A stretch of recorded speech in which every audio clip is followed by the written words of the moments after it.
దేవునికి స్తోత్రం. పరిశుద్ధ దేవుని వాక్యమును మనం చదవబోతుంటున్నాం. బైబిల్ గ్రంథంలో నుండి యెషయా గ్రంథము 43వ అధ్యాయము 4వ వచనం.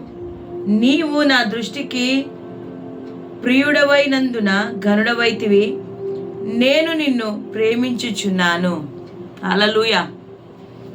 ప్రేమ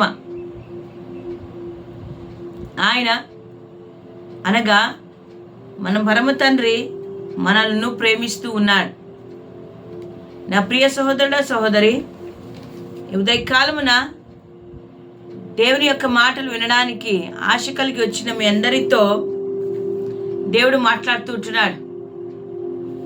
నీవు నా దృష్టికి ప్రియుడవైనందున ఘనుడవైతివి, నేను నిన్ను ప్రేమించుచున్నాను. ప్రేమ లేక ఎంతో మంది బాధపడుతున్నానని, ప్రేమించేవారు ఎవరు లేరని. కానీ దేవుడు ఇక్కడ నువ్వు ప్రియుడవు, ఘనుడవు, నేను నిన్ను ప్రేమిస్తున్నానంటున్నాడు. ఈ అశాశ్వతమైన లోకంలో ఈ యొక్క మనుషుల ప్రేమను పొందుకోలేకపోతామేమో, కానీ శాశ్వతమైన ప్రేమతో ప్రేమించే దేవుడు ఆయన మనల్ని ప్రేమిస్తున్నానని ఆయన మాట ఇస్తూ ఉంటున్నాడు. నా ప్రియ దేవుని బిడ్డలారా, యేసుక్రీస్తు ప్రభువు నిన్ను ప్రేమిస్తూ ఉన్నాడు. జీవము కలిగిన దేవుడు నిన్ను ప్రేమిస్తూ ఉన్నాడు.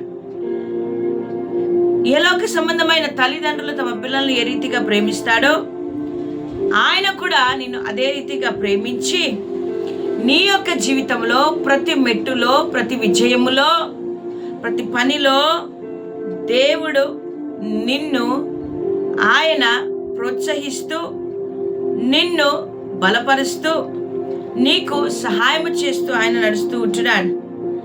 ఆయన నీ హృదయాన్ని చూసే దేవుడు. ఇది మొదటిసారి కాదు దేవుడు తన ప్రేమను మన పట్ల వెల్లడిపరచడం. ఆయన ఇశ్రాయేలు ప్రజల పట్ల తన ప్రేమ ఏమైందో కనపరుచుకున్నాడు.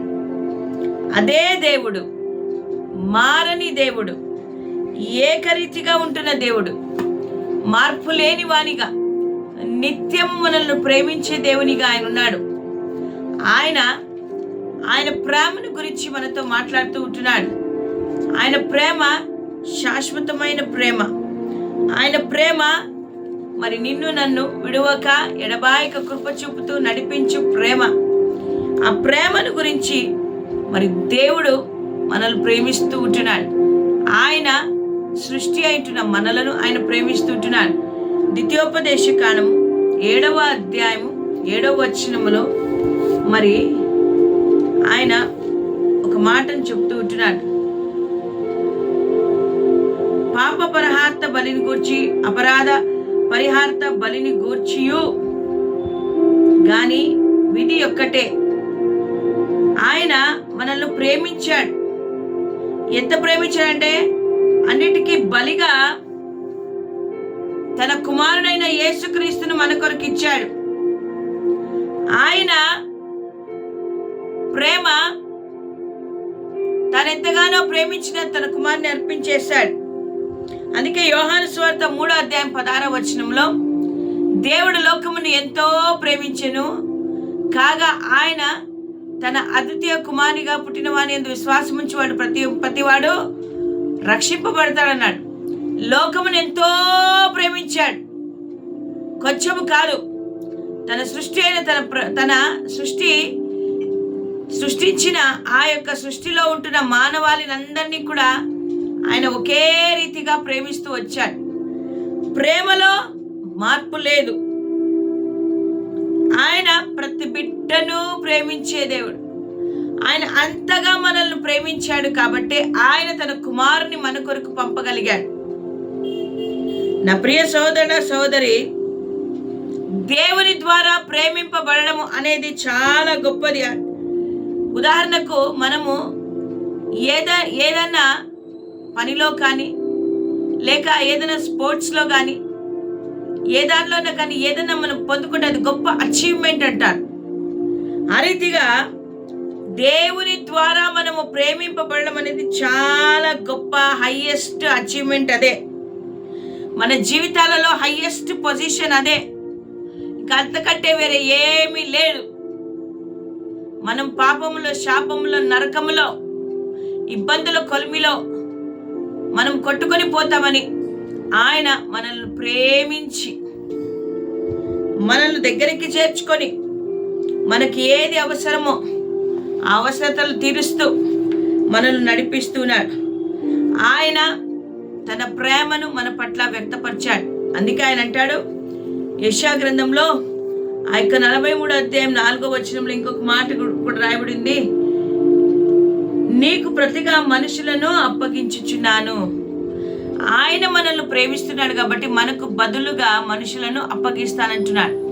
ఇశ్రాయేలు పట్ల ఆయనకున్న ఆ ప్రేమ ఈరోజు యేసు క్రీస్తుని బట్టి మనలందరినీ కూడా తండ్రి అయిన దేవుడు ప్రేమిస్తూ క్షమిస్తూ వస్తూ ఉంటున్నాడు.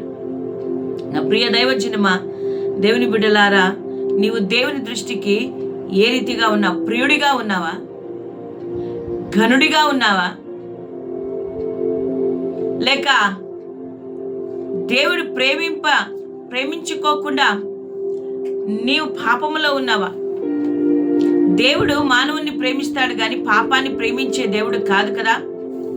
నీవు ప్రియుడిగా ఘనుడిగాను ఉంటే ఆయన నిన్ను ప్రేమిస్తాడంట. హల్లెలూయా.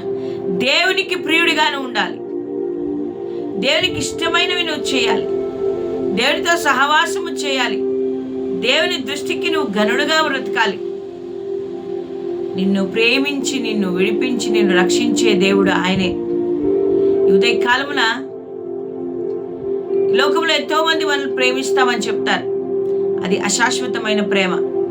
శాశ్వతమైన ప్రేమ కేవలము యేసు ప్రభు మాత్రమే మనకి ఇవ్వగలడు. నా ప్రియ సహోదరుడా, సహోదరి, దేవుని బిడ్డ, ఒక్కసారి నిన్ను ప్రేమించే దేవుని వైపు నువ్వు చూస్తావా?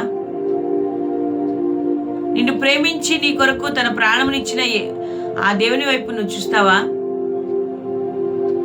పాపము నుండి, దరిద్రత నుండి, శాపం నుండి విడిపించిన ఆ యొక్క ప్రేమైన దేవుని పక్క నువ్వు చూస్తావా? నిన్ను ప్రేమిస్తూనే ఉన్నాడు. నిన్ను ప్రేమిస్తూనే ఉన్నాడు. నిన్ను ప్రేమించి నిన్ను ఆదరించాలనేదే ఆయన ఇష్టం. ప్రేమాస్వరూపి అయిన దేవుడు ఈ ఉదయకాలమున నేను నిన్ను ప్రేమించుచున్నానని చెప్తూ ఉంటున్నాడు. చాలాసార్లు మనం సాకులు చెప్తాం, నన్ను ఎవ్వరు ప్రేమించరు, నేనంటే ఎవరికి ఇష్టం లేదు, నన్ను ఎవరు పట్టించుకోరు, నాతో ఎవరు లేరు, అందరూ నాకు దూరంగా ఉన్నారు, నాన్నవారు నాకెవరు లేరు, నేను ఒంటరి వాడను, నేను ఒంటరి దానను, నాకెవరు ప్రేమ చూపించరే అని బాధపడుతున్నా నిన్ను దేవుడు అంటున్నాడు, నేను నిన్ను ప్రేమిస్తున్నాను. ఓ ఇశ్రాయేలు, నేను నిన్ను ప్రేమిస్తున్నాను, నేను నిన్ను విమోచించాను అని ఏ రీతిగా ఇశ్రాయేలుతో మాట్లాడుతున్నాడు. ఈరోజు ఉదయకాలమున నిన్ను పేరు పెట్టి అని పిలిచి నిన్ను ప్రేమిస్తూ ఉంటున్నాడు.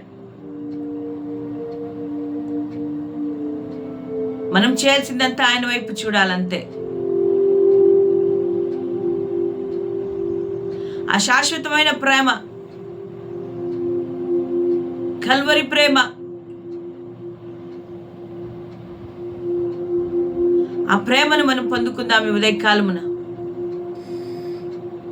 హల్లెలూయా, హల్లెలూయా. దేవుని ప్రేమ నుండి మనల్ని ఎవరు కూడా వేరు చేయలేరు. అది ఎత్తైనను లోతైనను ఏదైనాను కూడా దేవుని ప్రేమ నుండి మనల్ని వేరు చేయడానికి ఎవరికి కూడా చేత కాదు. అగాపే ప్రేమ, ఆ ప్రేమను మనం పొందుకుందాం.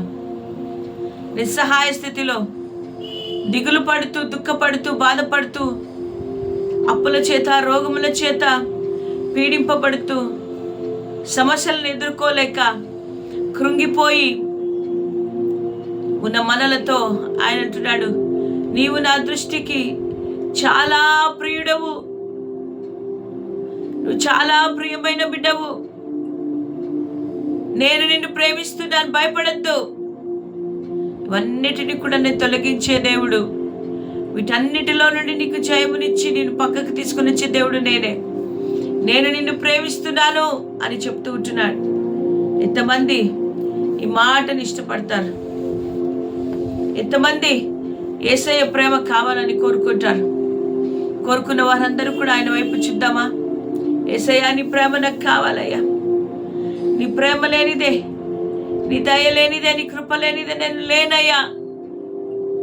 నీ ప్రేమ శాశ్వతమైనది, నీ ప్రేమ నిత్యము నిలిచేది. ఆ ప్రేమను నాకు పొందుకోవాలి ప్రభువా. నీ ప్రేమ నాకు కావాలి యేసయ్య. తల్లిదండ్రి ప్రేమ కన్నా ఎక్కువగా ప్రేమించి ఆదరించేవాడు నీవే. సహాయం చేసి నడిపించు ప్రభువా. నీ ప్రేమలో నన్ను ఉంచు ప్రభువా అని ఉదయకాలం దేవుని అడుగుదామా? ఆయన సహాయం చేస్తాడు. ఆయన ప్రతి బిడ్డను ప్రేమించి నడిపిస్తాడు. దేవుడి మాటలు మన వెనుకలో దీవించును గాక. ఆమేన్.